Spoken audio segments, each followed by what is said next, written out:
jadi pembicara sebenarnya sesuai dengan lobby-lobby pengurus dan bagaimana upaya pengurus itu sebenarnya pembicara sekitar 5. Kami sudah upayakan sampai 2 minggu sebelumnya itu sudah kami upayakan satu komunikasi para intelektual atau para senior-senior yang punya pengaruh besar, bagaimana yang sebentar menjabat sebagai hubungan internasional apa tadi banyak yang sibuk dan juga senior-senior yang hebat tapi sebentar terlibat semua dalam politik, jadi tidak sempat untuk bisa seperti itu. Mungkin bisa ditambahkan juga dari sudut pandang dari kedua pembicara, dan keempat juga dari Periana Bau juga sama demikian. Bagaimana untuk penyadaran di kalangan kita itu harus dengan cara apa seperti yang tadi mungkin teman-teman sudah meninggalkan kursi apa dalam SMP luar ini, mungkin kita cara-cara apa yang harus kita bisa lakukan di dalam kalangan mahasiswa, karena mungkin fokus kita itu ada kemana dan tugas kita sebagai apa dan yang harus kita kerjakan sebagai mahasiswa ini apa, itu nanti boleh kita diskusi kawan-kawan di forum juga boleh sampaikan dan pembicara juga boleh sampaikan. Itu atas sebagai tanggung jawab kita bersama, tapi lebih lanjutnya kita akan diskusi sama-sama lagi di dalam mobil ini juga. Mungkin itu dulu kedua pembicara. Kira-kira dari pandangan apa Frater seperti apa tentang apa yang seperti disampaikan tadi, kenapa gereja dia terus bagaimana untuk solusi atau sudut pandang apa yang sedang dialog itu dari sudut apa, itu mungkin dari berbicara apa Frater boleh sampaikan dan menanggapi.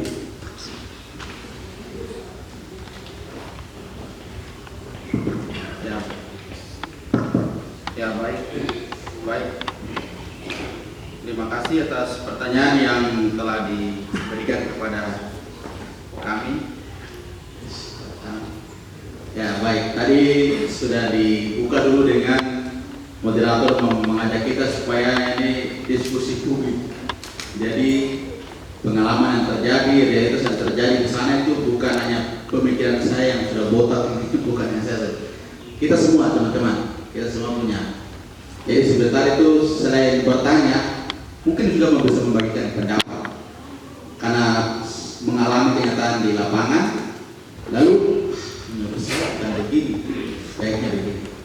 Itu untuk masuk karena namanya adalah diskusi dialog. Jadi semua masing-masing mengajukan pendapat. Itu yang untuk menegaskan tadi apa yang disampaikan oleh moderator. Lalu yang kedua, menjawab pertanyaan dari saudari Rosita. Memang harus diakui bahwa kita dari istimewa kita yang mahasiswa yang berada di luar dari Papua, secara khusus yang berada di Sulawesi ini, memang kita mau tidak mau, kalau mau untuk bertumbuh dan berkembang, masuk di dalam organisasi.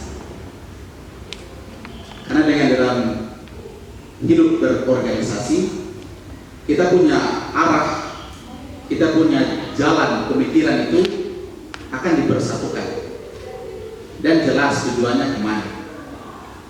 Nah, lalu bagaimana dengan saudara-saudara kita teristimewa, para pemimpin gereja Katolik yang berada di tanah Papua? Apa yang mereka lakukan? Kalau kita melihat sejarah perkembangan agama yang dimulai katanya dari barat, lalu datang ke timur. Timur ini kita di Asia dan lain-lain. Barat itu Eropa. Yang kalau kita mau tarik lagi, bangsa Yahudi mereka yang duluan, orang-orang Israel. Dalam sejarah keselamatan turun sampai kita semua di sini, secara khusus di tanah Papua. Nah, bagaimana cara supaya kita itu bisa sungguh-sungguh juga menyebut diri sebagai gembala? Nah, teman-teman, gembala itu bukan hanya kita yang pakai jubah, frater, pastor, pendeta. Tidak. Kita semua punya, kita dirahmat ketika kita menerima baptisan sebagai orang Kristen. Kita juga mendapat jabatan sebagai gembala. maka teman-teman juga berhak untuk berbicara nanti, berhak juga untuk menyuarakan. Lalu yang kedua, memang benar apa yang dikatakan oleh saudara Yunisor tadi. Memang benar bahwa ketika para pastor masuk di dalam ranah diskusi teristimewa dalam konteks politik mengembangkan tanah Papua, mereka mau menggunakan pola pikir apa, cara pandang bagaimana. Ada 3 cara yang digunakan. Yang pertama tentunya secara keseharian. Secara keseharian dia masuk ke situ.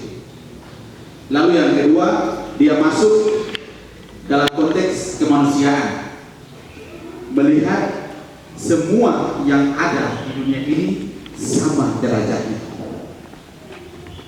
Maka ketika ada ketidakadilan di situ, gereja wajib untuk berbicara. Dan yang ketiga, tentang keadilan. Memang harus kita akui tidak mudah. Tidak mudah karena kita bilang enak saja. Saya bisa mendukung kalian, saya bisa dukung, saya bisa ini.